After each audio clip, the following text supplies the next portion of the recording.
Title of the sermon for today is The Faith of Moses and Promises of God.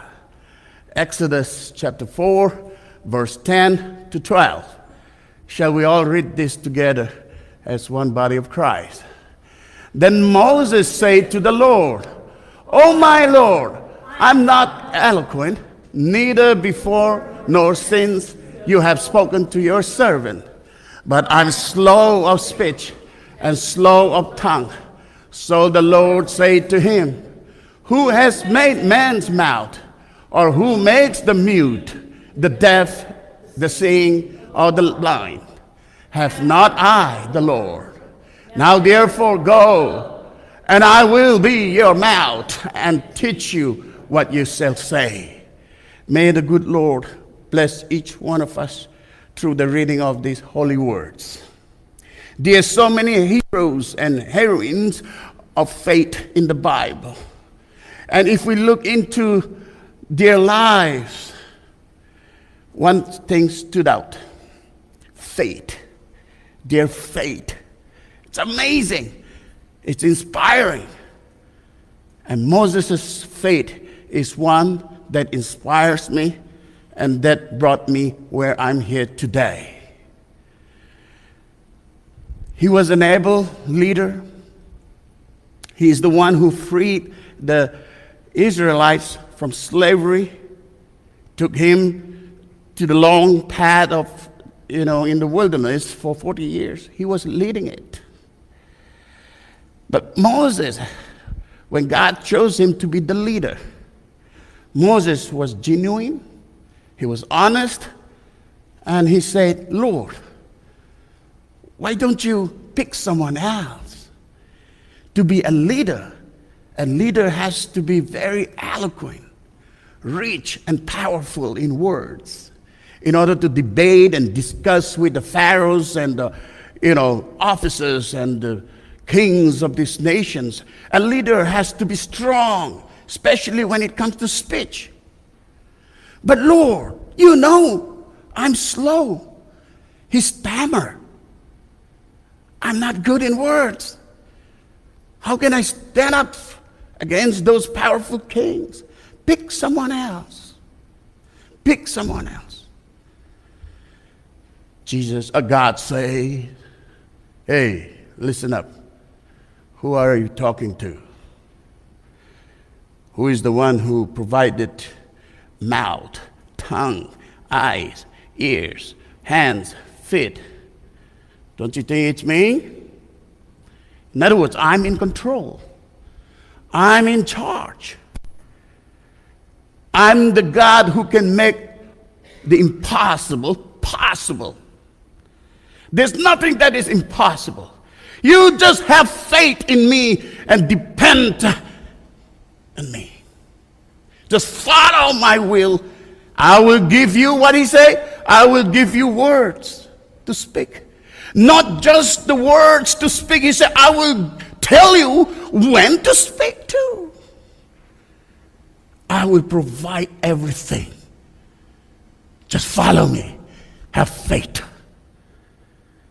Moses took that faith and followed. What do you mean by faith? It means a faithful person. A faith means when you do the right thing, even if the law say it is wrong. The Pharaoh said, according to our constitution in Egypt, you guys have to remain a slave. You cannot be freed. Moses stood up for the right of his people, was not afraid of the wrath of the Pharaoh, and freed them. What it means by faith. He could not see things clearly, but he knows that God somehow is going to provide, is going to lead, and he's going to give him all the power and the words to combat with the king. Faith. At this point, let me take an opportunity to just remind myself and ourselves of my journey. 2009, March 2009, I landed into this country, Chicago. And after a year, I was lonely. I prayed and asked for a life partner. God gave me.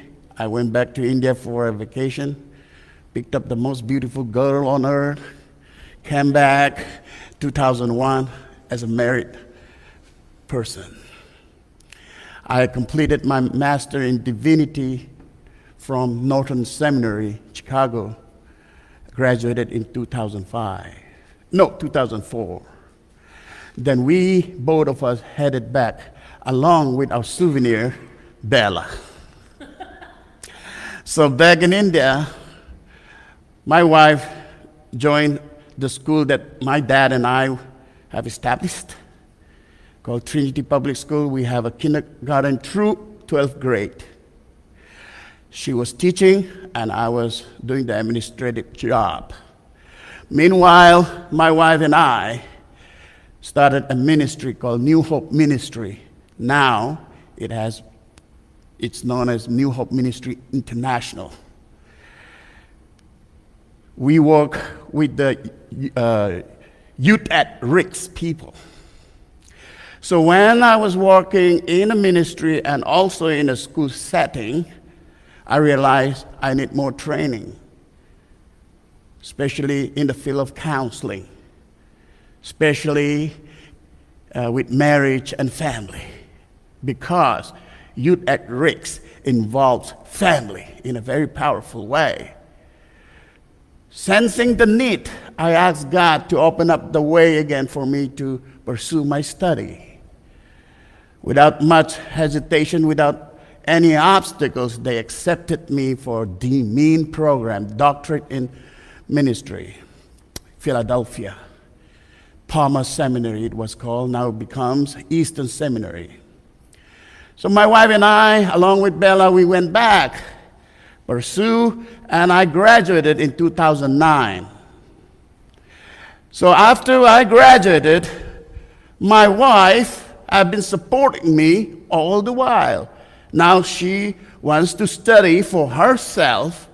She wants to be well equipped in what she has been doing there in India. She was planning, in fact, she is the designated next principal of the school.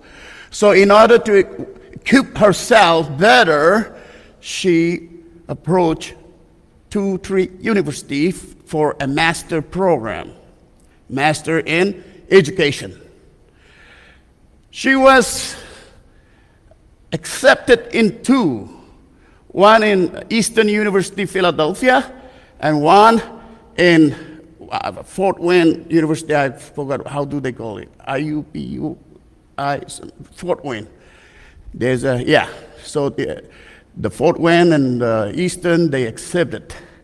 But then we realized then, okay, since we have 2, why should we venture to Indiana, far off places? We are here in Philadelphia, so you take the course from Eastern University.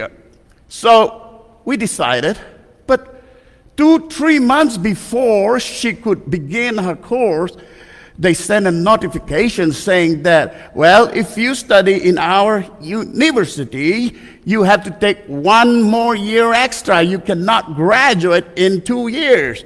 You have to graduate in 3 years because your bachelor degree is from other country.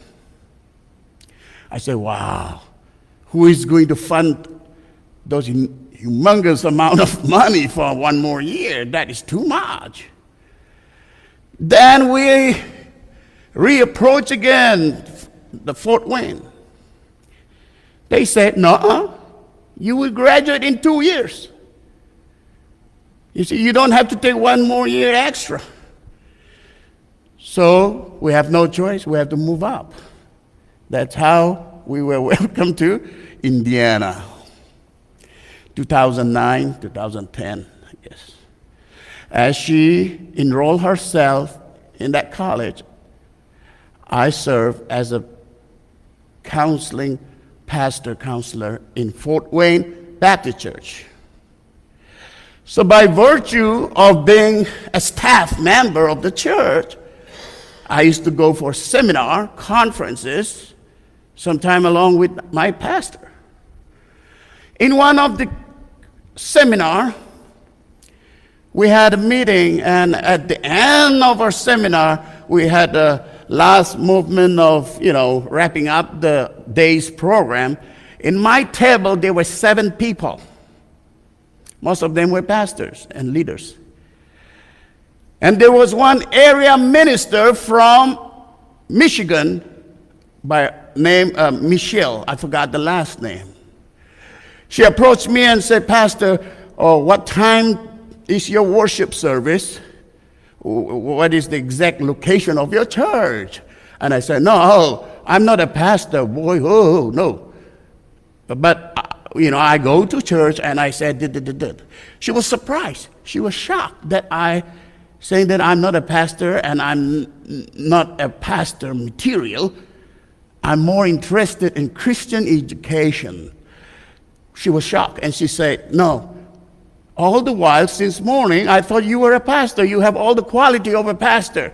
And I thought you were a pastor. You need to change your, concept. You have to change your mind. Talk to God again and redefine yourself. You are a pastor material." She was insisting me. And I said, "Oh, whatever. And honestly, pastor is not a desire, my desire. It's not even in a dream, because of several reasons. Because none of the pastors have inspired me. I didn't look up, I didn't have any pastor that I looked up and then I said, one day I want to be a pastor. No. Especially all the pastors I met on the other side of the world. Pastor is something. So I went back and told my wife that I met someone, and she said this to me. She said, "Ha, ha, ha, ha." She started mocking at me. And then she would tell Bella, "Tell your pastor daddy for dinner already." I used to get so angry. Sometimes I miss my dinner because of this pastor thing. Then this Michelle, she won't leave me alone. After 1 month or something, she sent me a package. She said, "I've done the registration, I paid it. You just have to apply and send it. Do it." That was for face-to-face through ABC USA, Indiana, Kentucky. And I discussed with my wife. She said, "Well, as a courtesy, why don't you just do it? Just to keep her happy. Someone have done so much for you, and just apply it and see. After all, for sure, you will not get it. It's impossible for 2 main reasons. One, it's not your heart's desire. Number 2, how can you fit in to such a strange culture? They will never accept you, and even if they accept, I don't think you will fit in. It's impossible. You're not brought up here, you're not born, you're completely a stranger, and how can, they may accept you in their church, share food together, do everything together, but for their pastor, it's impossible. But then she encouraged me to go, because it would become an asset when you go back to India in your ministry. You'll have experience and you can tell the story. Oh boy, on the other side of the world, they do like this. Just for the experience, just do it. So casually, just for the sake of experience, I applied. Then a day came for the interview, 2 days in India. I took all my family, booked the hotel, and met there. I chose, or rather they allotted me 5 churches. The first day I met 3 churches, including Miami Baptist Church. Second day I met 2 more churches. The first day, Miami Baptist Church was the last church that I was interviewed. So after everything was done, I still remember Tim Buffum. He was wearing something like Lisa was wearing today. What do you call that? Casket. He kept limping. He said, Reverend. I said, wow. Would you be available tomorrow? The team wants to meet you again along with your wife and the rest of the family. Are they there? Are they here? I said, yeah, they are here. They're in the hotel. And we are interested in you guys. They want to meet again. I said, what? Okay. All right. I said, sure, we will meet. So I left. I told my wife. But we knew, well, eventually a time will come when I'll be shortlisted and so let's just go with the flow. So we met. But from that interview, out of 5 churches, 2 churches picked me up as the interest candidate. They're interested, 2 churches. But I knew eventually one of them will, one after another, they'll kick me out. But then let's see how it goes. But as the thing progressed, week after week, things got heated up. And then, by the way, this church, we're always one day or 1 week ahead of that church for some reason. And then they called me and asked if I would be available for the trial pulpit, which was in Huntington. We met. So my friends and colleagues, they said, Daisok, this is not the time to fool around now. A trial pulpit, you have to be serious. If you want to back out, this is the time. If you have to move forward, you have to be serious. So I was so nervous. And I prayed to God. God, just as Moses prayed, I'm not the right person. What am I doing here now? I'm not eloquent in their language. I have my own accent. They won't understand me. I have a culture which is readily available where I could fit in. I have an opportunity out there. Here I see nothing. How can I fit in this culture? Now, if you really want me to proceed in this path, give me a sign. Convince me. Change my heart. Give me the desire to serve you through pastorate. And I slept. That night, God gave me the message loud and clear. This is exactly the passage given to me in my dream. I was preaching this passage in my dream. That is how I got my strength. I was convinced. Just follow me. Just have faith. I'm in control. I will give you words. Yes, you're not eloquent. Yes, you're strange, but nothing is impossible in me. Just follow me. Have faith. Whew. Then soon, the day of the trial pulpit have come. That night, something had happened in my family. My wife was pregnant, 3 or 4 months pregnant that time. And that very night, midnight, she has a miscarriage. She had a terrible belly, stomach ache. She has to go to ER. She did not touch me. She did not distract me. She let me sleep through like a baby because she knows tomorrow is an important day. She took the key, went to the hospital by herself, did whatever they have to do, got it done in the morning around 6:30. She said to the doctor, I'm going back home. I'm going to drive. Doctor said, no, you're not. But she insists, I have to go and I have to drive. If you have to go, you call your husband or someone else. No, they're not available. I have to go on my own. So she fought rather with the doctor, and she came home. She was in a rocking chair that morning, pale, weak. I came down the stair, saw her, and she narrated all the story, what had happened. Then I said, should we cancel the whole neutral pulpit thing? She said, no, that's important. You have to go. Then I said, okay, I will go, come back as quick as I can. She said, no. I said, what do you mean?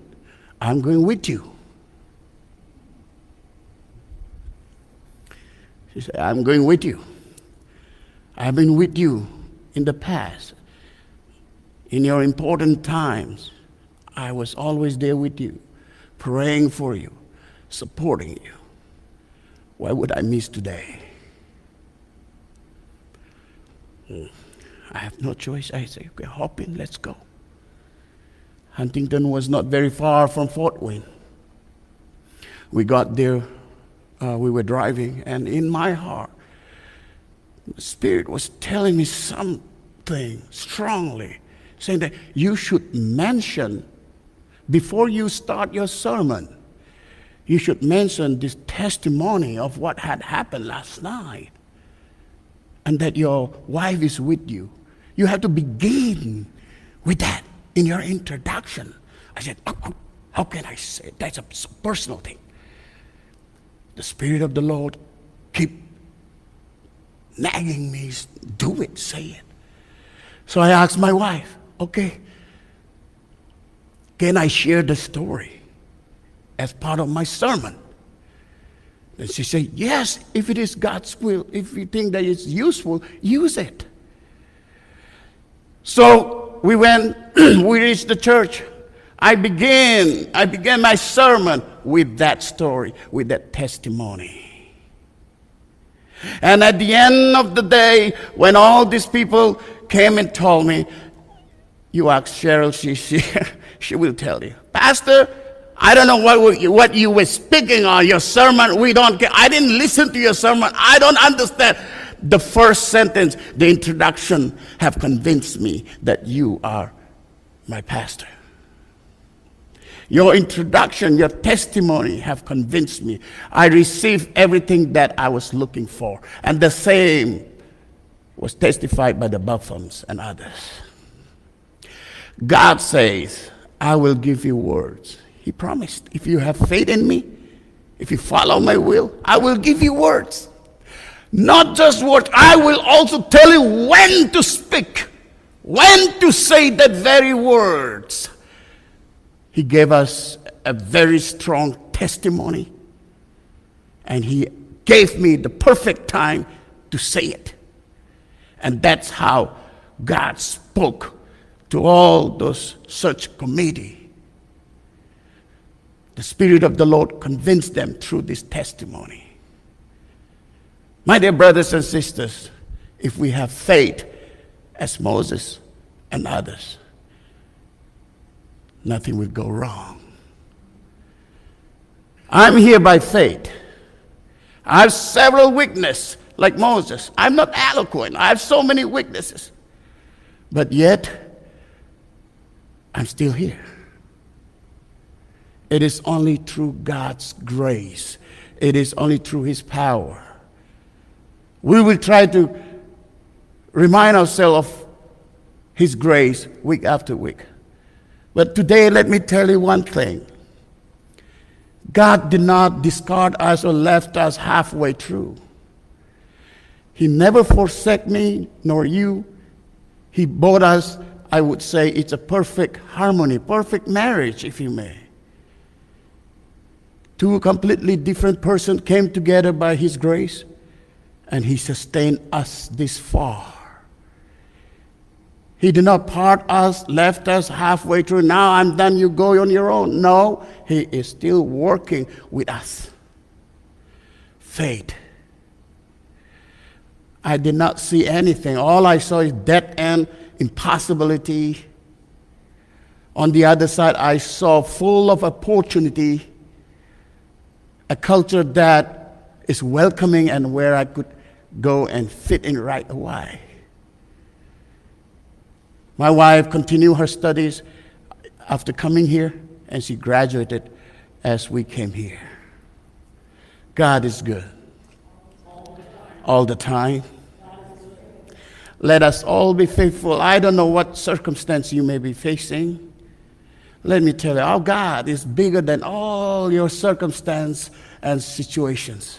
Just have faith. Faith in Him, and everything will work out.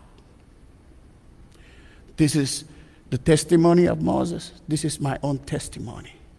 I just tried to step in the footsteps of Moses, our heroes of faith. I received the same promise he received years ago. It is the same God he worshiped that we're worshiping Him. God never changed. His promise is still the same. If you are faithful, if we are faithful to His word, to His will, to His ways, the promise can be yours today. The promise can be yours forever.